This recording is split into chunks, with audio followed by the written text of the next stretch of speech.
Tell us about your work with promoting disability awareness. Okay, so I've been in the field of developmental disabilities for almost half my life, 22 years now. I work as a supervisor in a group home residence, and I've started out as a direct support professional, an assistant manager and a manager. I've done rec coordinating, and I also advocate as an advisor on a self-advocacy group. So in working with the self-advocacy group, there's a lot of issues that come up from the perspective of the individual with disabilities as far as rights. And I help them to navigate how to speak up for themselves and their peers that cannot speak up for themselves. So that's part of the work I do, as well as I also started a pageant for individuals with special needs as well.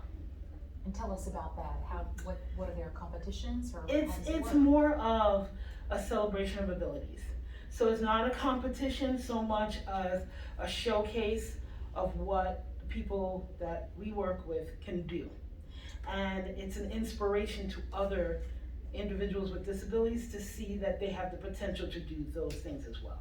So every year we highlight a person with disabilities that's doing big and incredible things. So one year we highlighted John from John's Crazy Socks. I don't know if you've ever heard of him.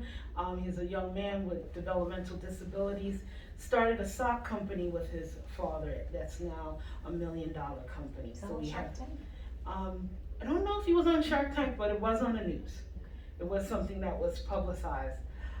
So he one year was one of our lifetime ambassadors, as well as a young lady who started her own nonprofit she gives gift baskets to families that are getting ready to have children with Down syndrome. And she was highlighted as one of the L'Oreal most powerful women. So we also had her as one of our lifetime ambassadors as well.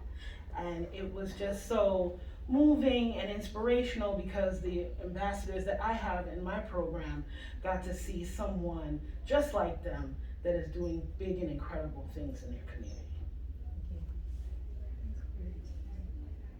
How's pageantry affected your personal life and endeavors? Oh, pageantry has done so much for me. I actually got into pageantry because I have a fear of public speaking. And it actually pushed me to be able to speak to large crowds about things that are close to my heart. And I have one very good pageant sister that told me that to always remember that the message is more important than my fear. And ever since then, I'm sorry, I have to fix this. Ever since then, it's given me opportunities at work. I've been able, now I'm a supervisor, I train staff because that fear has kind of, the more you speak, the easier it is. So it has changed my life tremendously.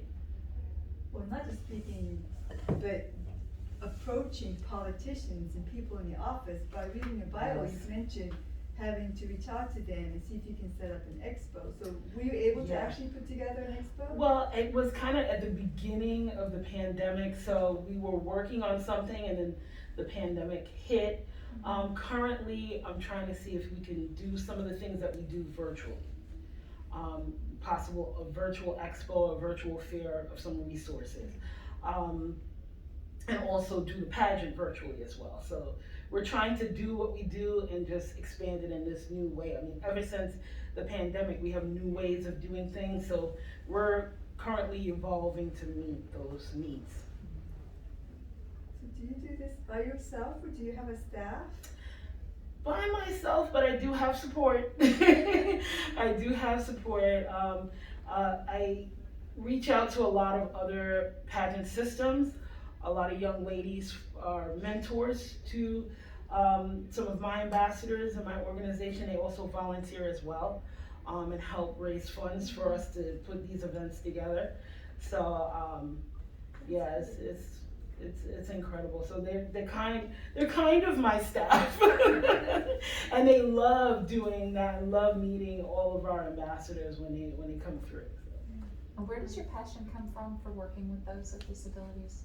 Say that again. Where does your passion come from? Like why this area? Well, I do have an uncle. He passed away last year. I have an uncle that has Down syndrome. But I also went to school for psychology and was looking for, when coming out of school, a way to take what I learned and put it into career. And it kind of, the opportunity presented myself to be in the field, and from that point on, I realized I could make such an impact in all of these people's lives, helping them to grow and reach milestones. And I wish I would have been able to do that for my uncle. My family is from Trinidad, and they don't have much of those services as much as we have here.